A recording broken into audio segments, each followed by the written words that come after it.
Hello, thank you for joining our virtual town hall. We are here today with City Manager Dave Rudat, Chief of Police Dan Pengray, and Emergency Manager Andrew Stevens.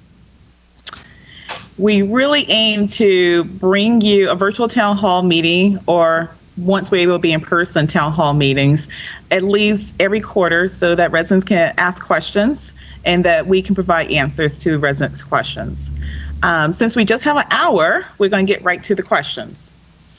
And Andrew is actually joining us today from the vaccination site at Lake Smaamage State Park. Thank you, Andrew, for coming online with us. The first questions are about our COVID efforts. And the first question we have today is, can you describe how the vaccine partnership came about with Snoqualmie Tribe? Yeah, absolutely. Hey, good morning, good afternoon, Michaeline. Again, my name is Andrew Stevens, Emergency Manager for Eastside Fire and Rescue. It's a great question. So one of the things the cities of Issaquah and cities of Sammamish have been striving to do basically since COVID vaccine have come about was to deliver this to our populations. We understand that this is really one of the greatest tools in stopping this pandemic is vaccinating our publics and eventually reaching herd immunity. So early on, Eastside Fire and Rescue, basically starting in January, has stood up mobile vaccination teams.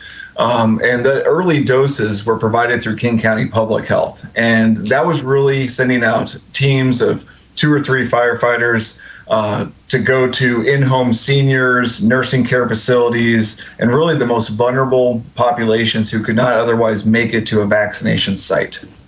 Cities of Issaquah and cities of Sammamish then wanted to expand upon that, and we wanted to deliver a mass vaccination site here on the east side for residents.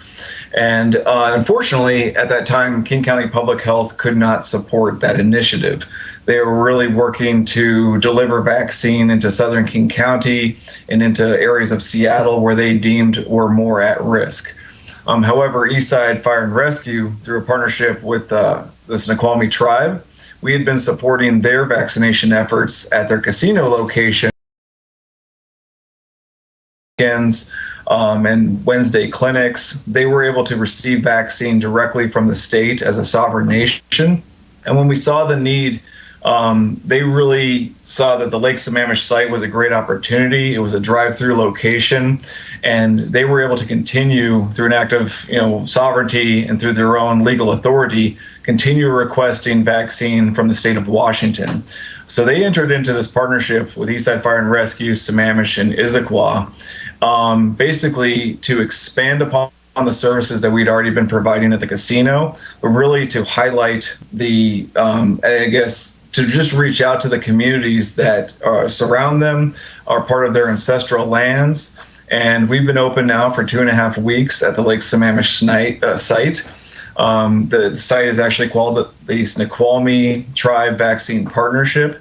We're delivering roughly 1,800 doses a week.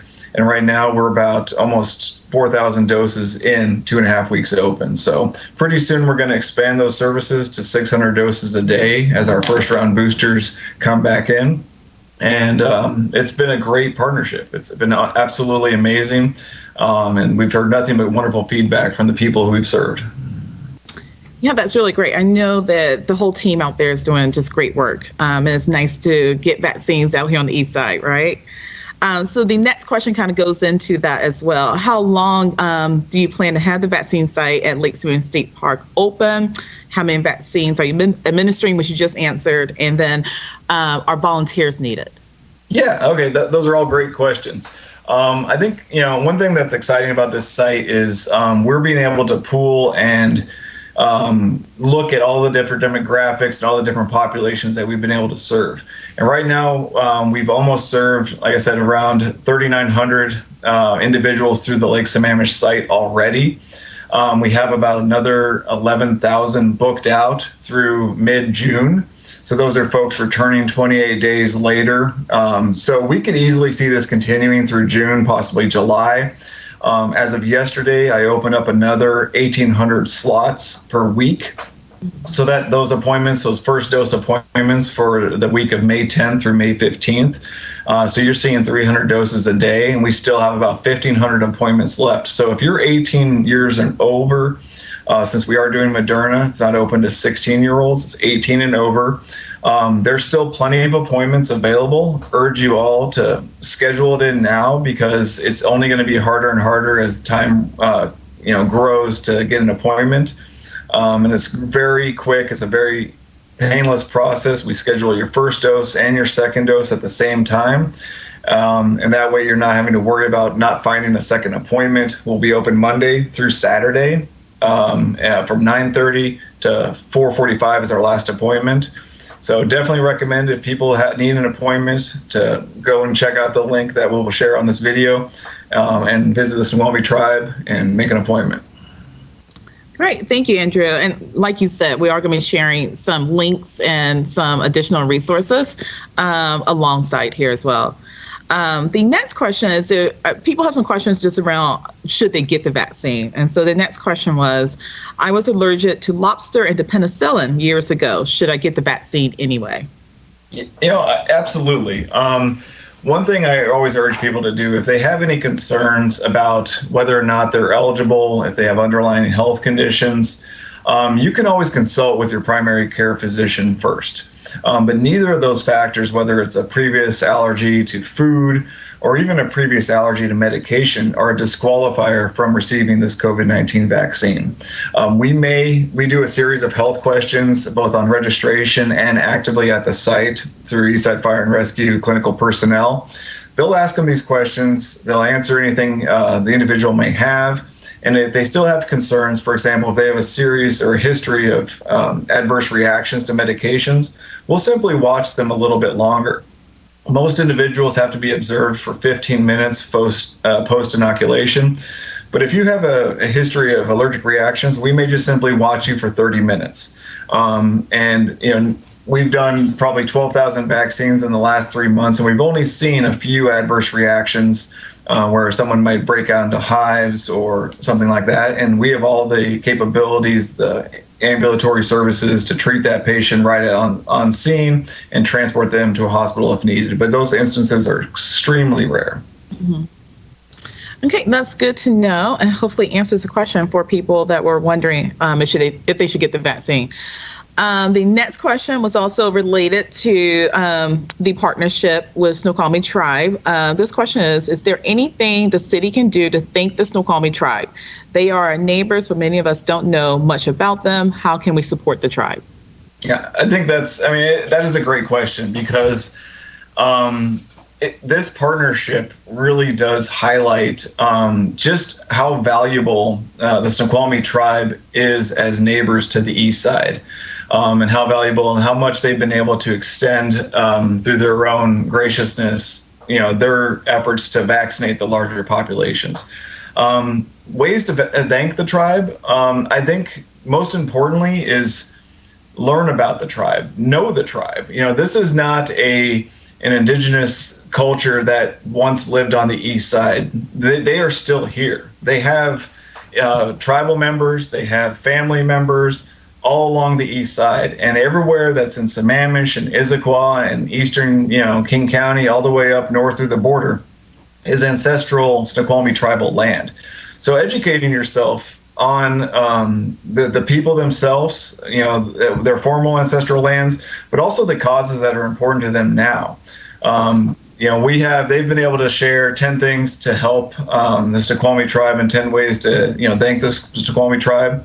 I think it's important to look at, some of the environmental impacts, some of the development impacts that we've been seeing in Sammamish ever since I've been here, whether it's building, and I think at a tribal level, those issues of development and environmental protections and, even, indigenous, plants and, species like the kokanee salmon, those are all a, much more ingrained topic to these people. So understanding that this goes far beyond how the view is outside your house or how much you might you don't want more traffic, But issues of development and environmental conservation, I think, impact the indigenous peoples of this area far more than the average folks. So if you want to thank the tribe, I highly recommend you reach out to them.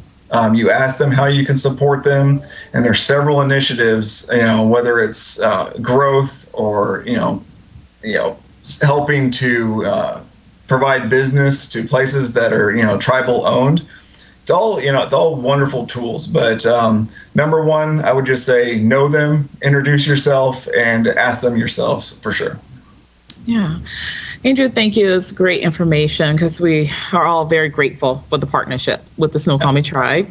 And I know you have to get back to doing your work there at the site, but we have just one more question, just switching gears a little bit to emergency management, and then we will let you go. Okay. No worries. Okay. So that question is, can you speak to where the city is with emergency evacuation and sheltering plans? Yeah, absolutely. So right now, we're actually in the development of new mass care plans and encompass sheltering and points of distribution and sheltering in place, as well as evacuation plans. We put together a multi-department team, including PD, fire, public works, several other city departments, community development. We meet regularly. These plans are near completion. We're actually reviewing the rough drafts of these plans later this week with this, planning team. And we should have a published, I would say, roughly final draft here in the next 6 weeks. So, besides doing the planning efforts, which again, these are ever evolving types of initiatives because cities change, populations change. That's the kind of the value of emergency management is even hazards change, right? So we're addressing these plans, then we exercise them. Next year, we'll be doing Cascadia Rising, which is a large statewide or actually regional full-scale exercise relating to an earthquake, where we're exercising those mass care plans and those evacuation plans. It's another great way to bring in volunteers from the public to exercise your home plans. But we'll be, as you see these plans be developed and be finalized, we'll be sharing that with the public. We'll be doing more outreach related to it. And then we'll be revising, shelter agreements with buildings like the YMCA or CWU or some of our local schools as well. So we always have the resources on the plateau, and we don't necessarily, in a large-scale disaster, have to seek assistance outside the plateau. Good to know. Andrew, thank you. Before we let you go, is there any last comments you have, or you want to let us know what you're off to do right now? Yeah, so we've done another, we have another 200 appointments left here. It's a beautiful day at Lake Sammamish. Again, we have 1,500 open appointments now for the week of May 10th through May 15th. It is a great opportunity. I understand there is some vaccine hesitancy out there in some populations. But in reality, if you look at the fourth wave of COVID that is impacting not just Washington, but the nation and the world as a whole, this really is the best way to protect yourselves, your family, your community, and to slowly return to a sense of normalcy, even if it's a new normal. But it's definitely worth it. If you're nervous about the vaccine, please read up on it. The city has provided lots of links, same with King County Public Health and the CDC. And I definitely welcome anyone to come down here, whether it's for volunteer opportunities or just to get a vaccine. We'd love to see you. Great. And residents can see right now that we are showing the site where they can go to sign up for appointments. So we hope people do that. Wonderful. Thank you, Andrew. Cheers. Have a wonderful day. You too. Okay, City Manager. Thank you for joining us today. We received a few questions from residents that might as well get right into it. The first question is about the American Rescue Plan. Many businesses and individuals have been impacted financially as a result of the global COVID pandemic. What can we expect in terms of relief, specifically with the American Rescue Plan? All right, thank you. Thank you for the opportunity to be here. These town halls are a wonderful way for us to communicate, especially in these COVID times. But many businesses and individuals have been impacted financially as a result of the global COVID pandemic. And the American Rescue Plan includes significant funding for small businesses, including about $50 billion nationwide, dedicated to grants and loans for small businesses still recovering from the pandemic. Many of our businesses will continue to be impacted for some time to come, I'm afraid. This additional funding will go towards federal small business administration programs. So businesses that can apply to the SBA, Small Business Administration. These will be available to Sammamish businesses and nonprofits as well, including about $28.6 billion in set aside for new programs called the Restaurant Revitalization Fund, which replaces lost revenue for restaurants and bars, up to $10 million per business. You have to be a rather large business to be impacted by that amount, but can you imagine if you are, the devastation, even to our small businesses? It's just been devastating. And these numbers I'm quoting are in gross numbers out of the American Rescue Act. $15 billion is allocated to boost funding for targeted economic injury disaster loan advance payments, aka the IEDL grants. These will provide relief to businesses that are experiencing a temporary loss of revenue. Another $7.25 billion is for the Paycheck Protection Program, the PPP, which helps businesses keep their workers on payroll. Another application can be found to go, there's $1.25 billion is laid out to boost the Shuttered Venue Operators Grant Program, which provide grants to certain closed entertainment venues, those where public gatherings were diminished or prohibited. The funding is on top of more than $600 billion that was allocated for business in the previous COVID-19 legislation, what we often refer to as the CARES Act. At the local level, our city council has supported nearly 100 local small businesses with over $1.2 million in grant funding utilizing its CARES Act allocations. Unfortunately, the American Rescue Plan is so new that we're all still waiting the required U.S. Treasury guidance, and that's they've not told us yet how much the city will receive or exactly how the money can be used. We're hearing it from the National League of Cities that guidance should be out before the end of the month, which is just the end of this week, but we are still waiting for that specific guidance. Once we have more information, the City Council will be discussing plans for using the funding. I anticipate the Council will be interested in continuing to support small businesses, our nonprofits, and other impacted sections of our community.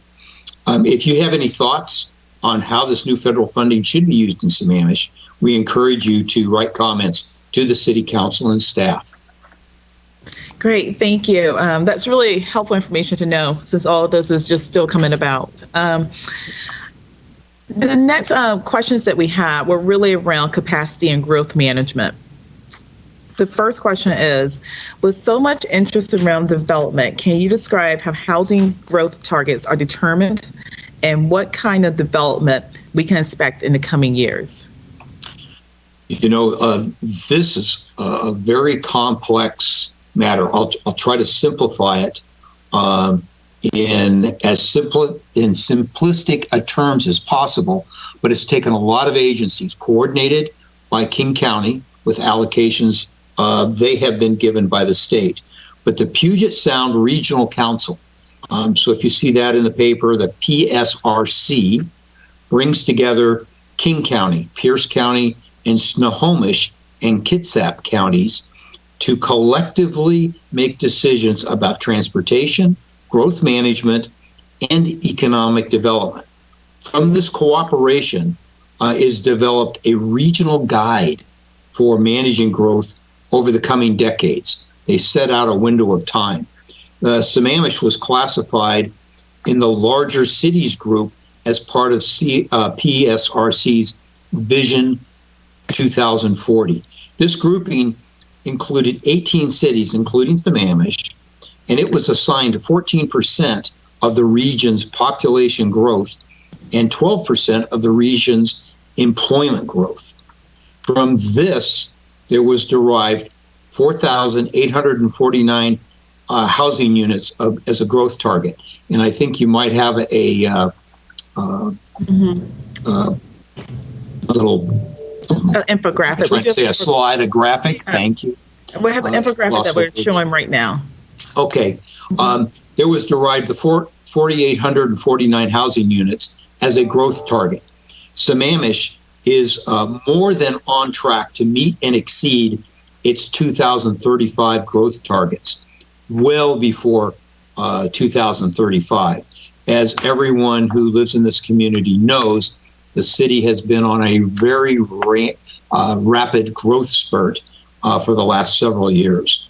The city is accommodating more than the growth allocated to the city as required by the Growth Management Act, which is referred to as the GMA, while avoiding sprawl outside of its urban areas.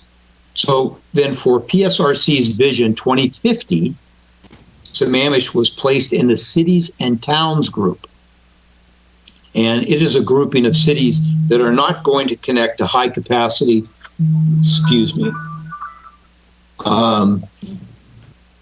a grouping of cities that is not connected to the high capacity transit options. We don't have high capacity transit options there, so that kept us out of that category. There are 19 jurisdictions in the cities and towns group who are expected to take 5% of King County's share of the region's population and 3% of the employment growth. So smaller numbers is what we've been pushing for. And the city of Sammamish has just concluded its engagement with King County Cities and Towns Geography Growth Caucus in just last March in 2021. The city has proposed a 25-year, that is from 2019 to 2044, growth target of just 700 housing units and 305 jobs, and these were accepted by the caucus. Now, with the Vision 2050 growth framework set, the city is well on track to meet and likely exceed those 700 housing units target. It will, in fact, exceed them due to the existing and projected pipeline of 886 housing units still to be built. Of that graphic you have up there, if you take that 885 and minus the 689, there's just 196 housing units remaining to be entitled or developed. The 885 are remaining housing units to be built. So I hope that answers the question, but it is a lot of work, many, many months of participation has gone into developing those numbers. Yes, that does help answer the question, and it's really good information to know and see the breakdown of the numbers that way. Thank you. The next question that we have is about capacity as well, specifically about the moratorium that Smaamage Plateau Water has implemented. Now that Smaamage Plateau Water has implemented a moratorium, new sewer hookups, does this affect the city's development moratorium? Yes, it is. The Sammamish Plateau Water and Sewer District is a separate governing body for much of the water, not quite all of it. I think Northeast Sammamish Water District is another district in the northern end of the city that controls sewer and water there. But Sammamish Plateau Water District, a separate governing body, has determined that their system is reaching or possibly reached capacity. And they have implemented a 90-day moratorium on construction that falls on top of the existing moratorium in the city. They are still doing a comprehensive evaluation of possible solutions that they will determine if that moratorium is lifted and if there are exemptions to that. For example, we are told by them that if they have a building or individual home that has received a certificate for sewer capacity and is paid in full, they may be exempt from the program, from the moratorium. But that's out of our purview. So right now, it just is a more complicated issue that we're all having to deal with. But we take our guidance on that particular issue from the Plateau Water District. Mm-hmm. Good to know. Thank you for sharing that. The next question is, what is the status and timeline of Sammamish Town Center Projects 7 and 8 off of Southeast 4th Street? If they're not to be built this decade, then why was the money already approved to cut down all the trees and develop the street with sidewalks, roundabouts, bike lanes, benches, and public art? None of these are simple answers, but I'll try to simplify it as much as possible. The Town Center Project has been a vision here in the city for a number of years, and these types of visioning projects take a long time to develop. In that planning process, the City Council had determined that the building of Southeast 4th Street would be the city's contribution to the development of the town center. And it was not anticipated, or it was anticipated that the project would move along and meet its requirements for concurrency and meet the city codes. And while they did obtain a concurrency certificate for, I believe it was about 398 units, the larger project that was, say, 344 units, I believe, has not yet completed its application process in full compliance with the city. And the city and it are a bit at odds right now on what compliance is. That matter is before the hearing officer. So that has slowed down the project. But the city moved ahead with that area that was under its purview and control, and that was the building of Southeast 4th. So that's why that project was built in answer to the question, and has sidewalks and roundabouts, because the city needed to complete its obligation, and that project is essentially complete. There is a few follow-ups on that, but we are waiting for whether or not the town center project will fall into compliance with the city's zoning and building development codes for that area.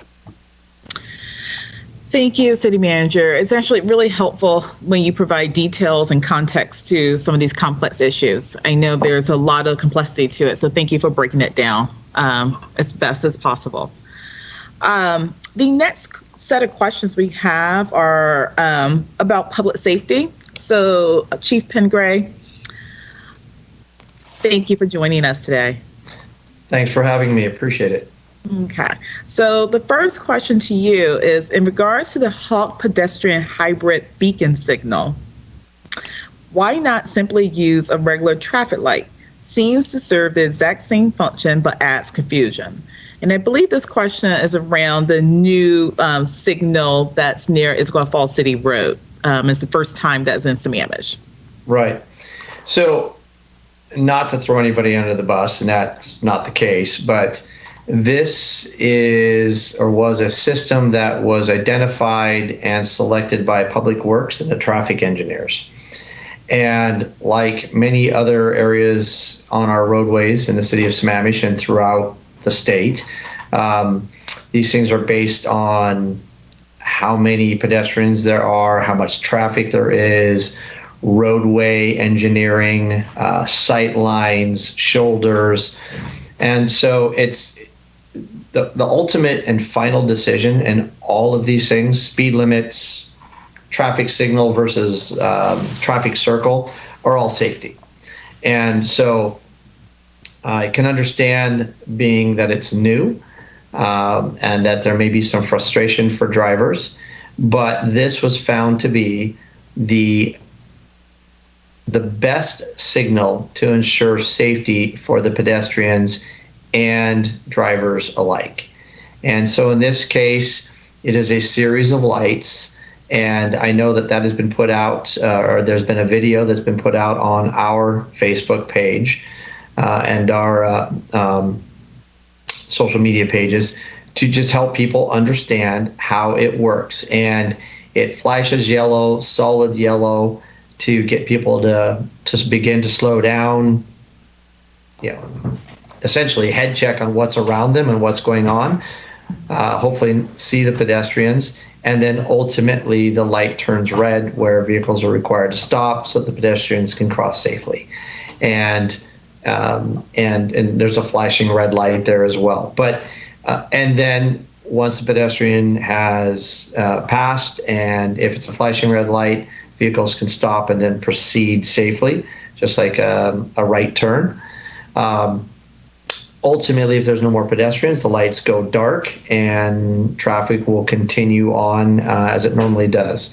You'll see similar signals or flashing lights whenever you're coming on for example, on 522 heading towards Monroe at Paradise Lake Road, where the signals start to flash before the signal's going to go yellow, red, so people can start to slow down. It's all designed for safety so that we don't have, in that case, accidents, intersections, in our case, pedestrians and vehicles beating up. And I would just ask people to be patient, to try and learn how it works, and to recognize that there was a lot of similar consternation around traffic circles when they were first brought into the city of Sammamish way back when I was here. And like everything, over time, people learn to use them, work with them, and ultimately we find that they work well. So. Good. I know change can be challenging at times, but for the good of safety, I think we all want to see change sometimes. So the next question is about speeding. I'm worried about speeders along Northeast 37th Way and 205th Place Northeast, especially around Blackwell Elementary School, as well as the drivers that blow through the three-way stop. We need more active enforcement. How can this be accomplished? Okay. So number one, I guess what I would ask is that whenever you have a traffic concern or you want to file a traffic complaint, get on to the Sheriff's Office online reporting and make sure and click on traffic complaints and put your information in there, because that comes directly to our traffic sergeant and our motor officers. Depending on the type of complaint, we will send that out to all of our troops on multiple shifts so that we can respond accordingly. I can tell you that we actively work every one of these complaints. When I say that, it means that we have motor officers out there watching and or enforcing traffic, regular patrol as well. We will do speed studies with our radar signs, and we have done that up in that area multiple times. Just because people don't see us doesn't mean that we're not there. It's all about timing. The other piece of that is also that we are, that must be from what we often find is that there is not the type of speed that people think exists. We will run speed studies that will show in a 20 school zone or a 25 mile an hour zone that people are going, the majority of people usually are going upwards of 30 miles an hour. And then you will find the next majority, in that 8 miles an hour over, the first one is 5 miles an hour, second group is 8 miles an hour, and you will have a small percentage that are exceeding the speed limit by 10 miles per hour or more. And obviously in a residential area with a slow speed, again, traffic engineers, public works, everybody studies that. There's a reason for that slow speed, but it's not quite as fast as people think. Now, that being said, we do enforce, we do work those areas.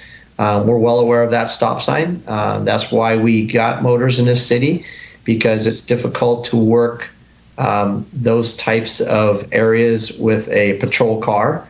It does its job while they're there and slows people down, but difficult to actually catch people violating that. Now, again, it's a combination of things. We don't want to cite everybody that does, that violates a law. We want to educate, and we want to deter, and we want to warn, and ultimately we may enforce as well. But we have more success with the motors in areas like that, where then they can make those contacts and then a decision on how to proceed. Mm-hmm. Good to know. And while you were speaking, we did show the site where you can go to put in a traffic complaint as well. So, okay.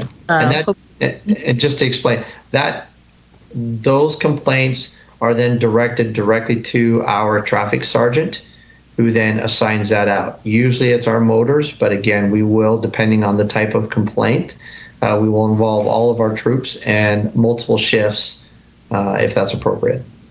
Okay, sounds good. Okay, your next question is, for the safety of all residents and police officers, I believe Sammamish Police should be outfitted with body cameras. I have contacted Smaamage City Council members about this and didn't get much of a response, except that the Sheriff's Office is looking into it. Why can't Sammamish government and police study this issue and get community opinion about police body cameras now?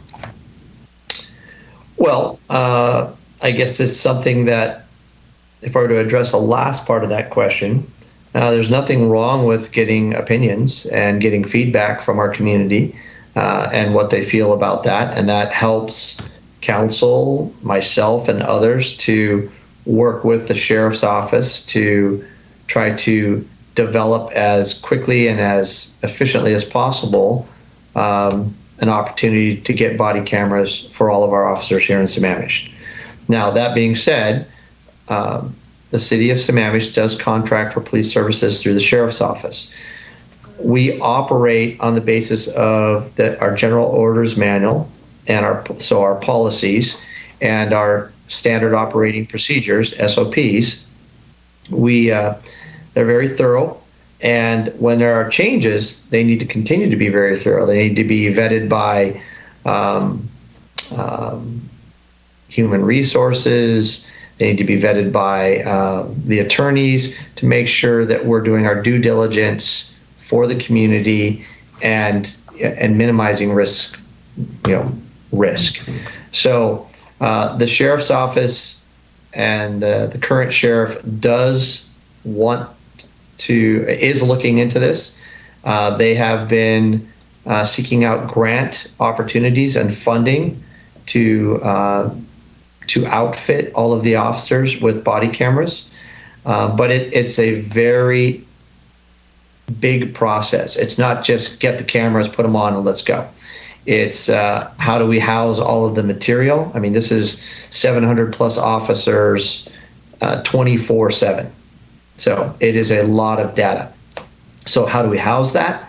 If people do public disclosure requests, which they can and do often, hiring and employing the staff to be able to go through that to determine what can and can't be transmitted to the requester. Because again, understand there's a lot of people that can be on those body cameras that don't want their face out there, or their name, or their location, or their address. So all of that has to be gone through before that can be presented to someone who does public disclosure. And again, policies, procedures, and risk management. So that's not saying we don't want it. It's just those are real issues that we have to get through in order to be able to get the body cameras and utilize them effectively. Body cameras are not the end-all to be-all. They are a very good resource. They're a very good tool for law enforcement. They're good for the public. When we have those types of things, anytime someone's involved in a crime, so for example, take a DUI, a driving while impaired driver. If there's video, The prosecutor's going to want that video. The defender's going to want that video. The defense team will want that video. And that's just that one instance, that one. And if anything happens or people state that something happens, there could be many others that want that video. So we just need to make sure that, when it's available, we can make sure that it's available quickly, goes to the right places, and we're doing our due diligence for the privacy of all of the community to make sure that when we give that it's safe. And again, we in law enforcement can't do that. That is hiring a whole bunch of people in human resources and public records and public disclosure that go through that in order to allow that information or those videos to be released. Thank you. That's really helpful to hear all aspects of getting something like this implemented, covering all the areas that's impacted by something like this. So the next question kind of flows into the same kind of topic. With so much national news about traffic stops, can you talk about how SPD approaches traffic stops? What kind of traffic infractions are the most prevalent in Smaamage?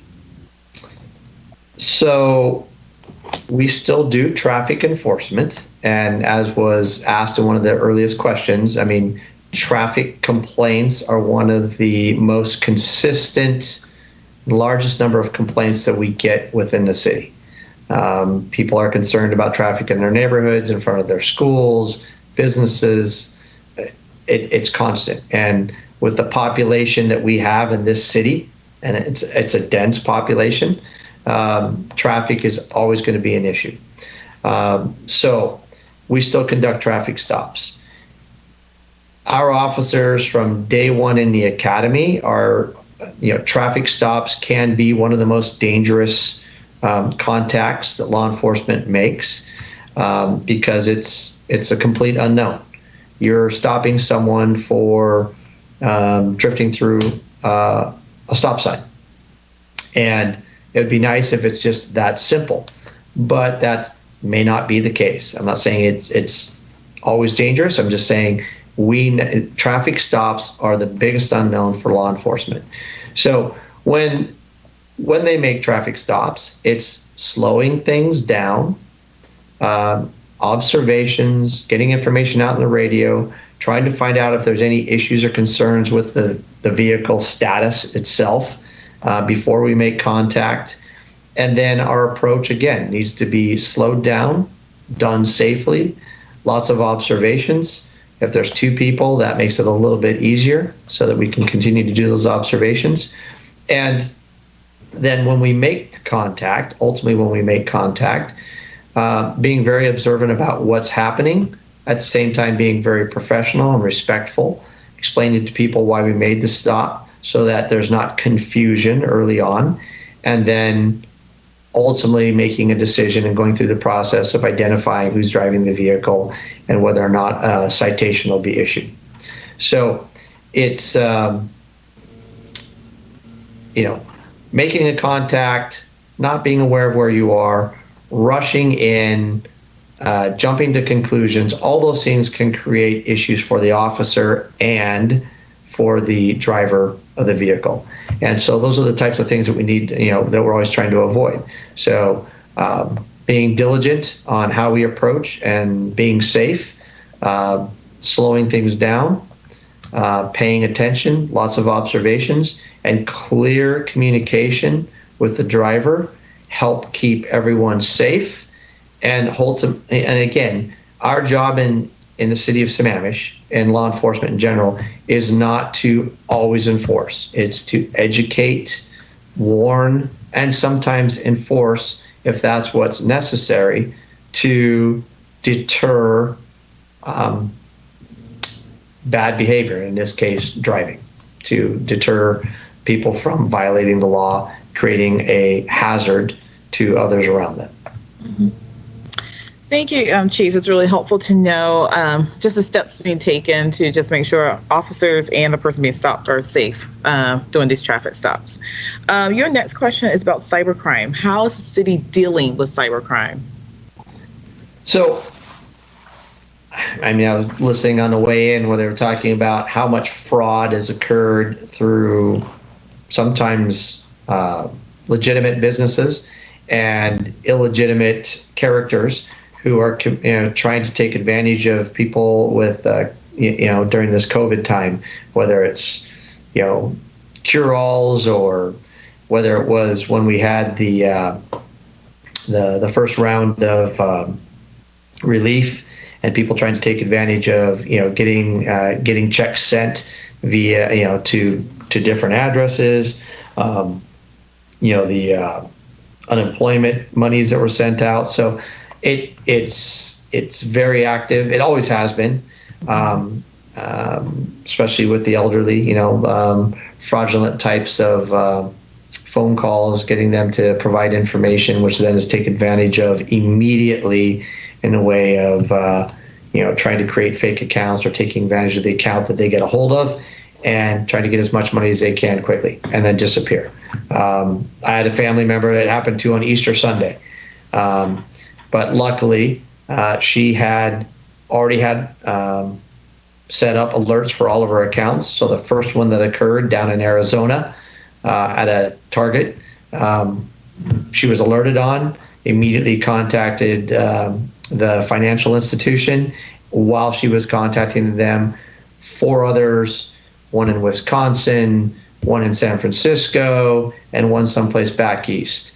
So because she was prepared, had alerts on all of her accounts, she was able to mitigate the impact and address it early on. So when it comes to cybercrime, the biggest piece is becoming educated. And we have resources on our website that can provide a lot of that information through the attorneys general in Washington, the Federal Trade Commission, there's the FBI. All of these entities have a lot of resources that can provide people with information on how to set up security alerts on their accounts and making sure that they're able to address something quickly. If you lose, a debit card or a credit card, everybody always wants to find it, but it can be replaced, and it's a whole lot easier to cancel that and to prevent that from happening, and then have to go through months, sometimes years of headache when it comes to how it impacts your credit. So these security alerts are important. Being aware of scams, which if you look at the Attorney General, there's one of the sites we have on there specifically addresses various scams that are current. And we just looked it up, and I think the last one showed April 21st of 2021. It shows current scams that are occurring. Really important for people to stay educated about what's happening. And if you think that you have been hacked or there's been some type of fraud on an account, then use that. You can call 911 and have us respond, and or use the King County Sheriff's Office online reporting for identity theft. And again, then we get that information and we can proceed. We do have digital forensic specialists.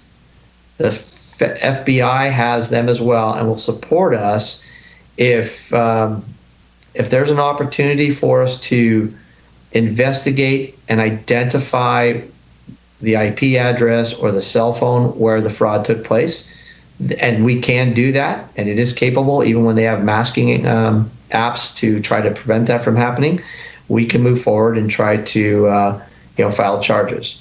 But the most important piece, and the piece that stresses people out the most, is am I losing my money? Do I have access to my account? Can I still use my money, or am I ever going to get it back? So that's why it's so important to make sure that you have numbers for how to contact financial institutions immediately, credit cards immediately, accounts at businesses immediately, and that you make sure that you report it and that you have security alerts set up so that you know if and when something has occurred. So we can do a lot to help, but we need to know. That's the most important piece. And but it's very important for people to self-educate We do have those resources up on our websites, and please take advantage of those. Yeah, thank you. And a lot of the resources and links that you're talking about are on your website, and people can access it at Sammamish.us and just search Sammamish Police Department, and they'll be able to get to those resources. And the reporting link is there as well. Thank you. Thank you, Chief. City Manager, I have one more question for you as well. This question is about the budget. Can you describe the allocation of property tax dollars? Yes. Let me see. Again, these fastballs you're throwing me here are more complex and more involved, but I'll make it simple as I try to describe it to you and our viewers. For 2021, the local City of Sammamish property tax share of the annual total taxes remitted to King County is approximately 15%. That's for everybody. But there's a greater variability on total property taxes paid by individual citizens within Sammamish based on the King County appraised value of the property and which school district service area the property is located in. So each one of those districts, school districts, has a little bit different tax for their bonds and all of that. But generally speaking, citywide, the amount of property tax coming back to the city to pay for city-provided services is about 15% of the total property taxes collected by King County. So you look at that tax bill, about 15% comes back to Sammamish. So thanks for the opportunity to answer that one. Yeah. So as you were speaking about the allocation, we are showing viewers the breakdown of the in a graphic with a tax dollar, so they can kind of see where those percentages are going. And the example that we're using, I believe, is Issaquah School District. And like you said, there are variances depending on where the property is located. Okay, great. I'm glad you had that graphic. I can't see it here, but that really does help. Pictures are great. I like pictures. So that was our last question. And so do you have any final comments or anything to share with the viewers as we close? I just am grateful that we've got this media means to communicate with our citizenry, and I hope we had some good participation. And I always learn a little bit more about the people I work with, and we'll get reconfirmation and or learn a little bit, like listening to the chief of police and listening to our emergency manager. Here in Sammamish, I'll say that we have some terrifically informed and hardworking folks, such as you and Celia and Mike here and the staff to put this on. So again, grateful for being here, grateful for the beautiful community. And I hope our citizens found this enjoyable and informative. But thank you. Good. Thank you. And thank you for joining us. And I think the chief stepped away for a second. Not sure if he's still there. His camera is off. But we wanted to thank him for joining us today. Thank you, City Manager Andrew, and the chief for providing residents with such really good answers to their questions that they had. And like I said before, we hope to do this again next quarter. And so in July, we'll ask residents again for more questions that they have for you, and then we'll come back and answer those questions as well. Thank you. Terrific. Thank you. Good afternoon, everyone. Good afternoon. Bye.